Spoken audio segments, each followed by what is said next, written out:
Por exemplo, minha mãe, ela nunca me disse que me amava. Mas é interessante, porque quando eu caía no mundo, ficava 2, 3 meses sem falar com ela, sem ter contato, sem dar sinal de vida. Aí de repente eu ligava e ela falava assim: Você sumiu, nunca mais veio aqui? Eu tô fazendo aquela broinha de fubá pra você. Pronto. Precisa dizer que te ama? Então, cada um diz ao seu jeito, né? A sua maneira. E o que é bom, o que eu acho bom, é a pessoa dizer sobre o amor dela do jeito dela. Não desse jeito ensaiado, formulado, formatado, numa forma que a televisão pregou, enfim. É claro que isso também é válido, né? Dizer é sempre bom. Mas eu gosto mesmo, gosto muito mais quando a pessoa diz do jeito dela. Por exemplo, o meu tio Tony, ele já dava até raiva. Ele me encontrava e já dizia: Cara, você é maravilhoso, você está lindo, como você está bonito, você está feliz. Cara, maravilhoso é ele, porra. Ele que é maravilhoso. Um cara que eu nunca vi falando mal de ninguém. Nunca, nunca vi. Então, um cara desse tem o afeto assim nos poros, né? É aquela pessoa afetiva mesmo, não é sofrida, ela é afetiva, né? Uma pessoa que dedica seu afeto ao outro, né? E eu nunca vi ele falar mal de ninguém. Nunca, nunca, nunca vi.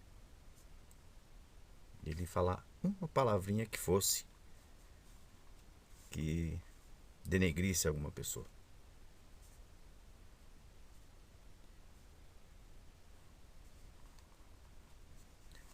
A minha meu interesse pelas questões relativas ao afeto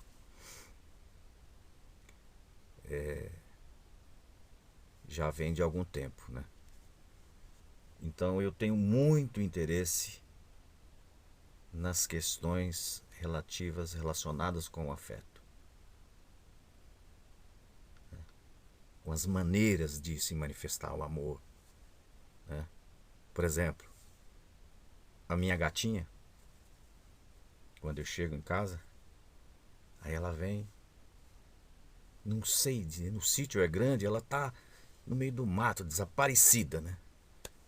Quando ela percebe que eu chego, de repente ela aparece e vem vindo, e aí começa a roçar nos meus pés ali. Daqui a pouco ela estica sobre as garrinhas, né? As garrazinhas sobre a minha perna. E aí eu sento e tal, de repente estou tocando um violão, e ela fica ali do meu lado, quietinha, quietinha, quietinha, quietinha. De repente ela olha, dá uma miadinha. É o jeito dela. Já minha cachorra, por exemplo, ela é meio doida. Então chega, ela já corre pro portão e fica lá, assim, me olhando, me admirando. Daqui a pouco, aí ela começa a pular. E pula, pula, parece uma pipoca. E pula, pula, pula, pula e roda pra lá e faz uns barulhos meio estranhos. Uma figura.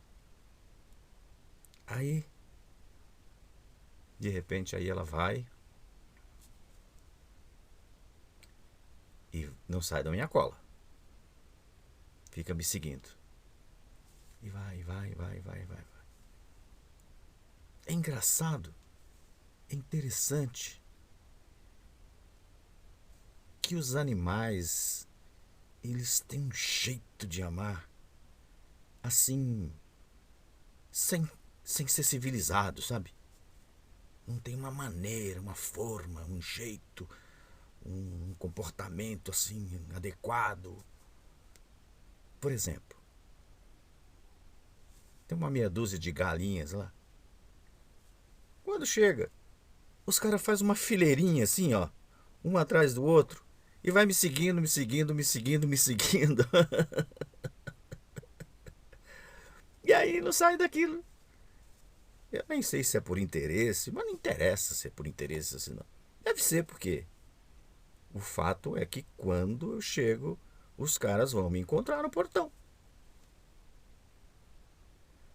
Quanto ser humano eu conheço que o marido chega, a mulher não encontra ele no portão ou na porta, e vice-versa. Não é mesmo? Então, assim, falar de amor não é brega. Não interessa o jeito que você fale. Falar de amor não é antiquado. Não interessa o jeito que você fale. Falar de amor é importante. É importante. Eu aprendi a falar de amor com a síndrome do pânico. Porque quando você tem esse transtorno, você tem medo de tudo. E uma das coisas que você tem muito medo é dos seus próprios sentimentos. Então, uns anos antes, né, de descobrir esse problema, de ter identificado esse problema, eu uma pessoa assim muito, uma pessoa muito dura, né? Talvez muito dura, eficiente, aquele compromisso com a eficiência, muito rigorosa, né? Então, agia tudo com muito rigor, muita responsabilidade e tal, né? Então a minha espontaneidade ela foi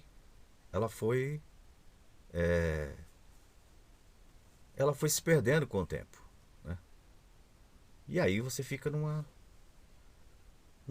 maneira de se comportar um pouco mecanizada, né? Um pouco um excesso de seriedade e tal, né? E aí quando fui fazer análise, fui tratar do meu problema, e que você está no fundo do poço, porque esse problema ele é muito sério. Então eu comecei a sentir falta dasquelas coisas, manifestações de afeto mínimas, as mínimas, sabe o que é uma manifestação mínima de afeto? Eu comecei a sentir falta disso. E aí, na análise e também olhando um pouco mais para dentro, a gente começou, eu e a terapeuta, nós começamos a mexer nessa parte, mexer nisso, né? Então eu fui reaprendendo a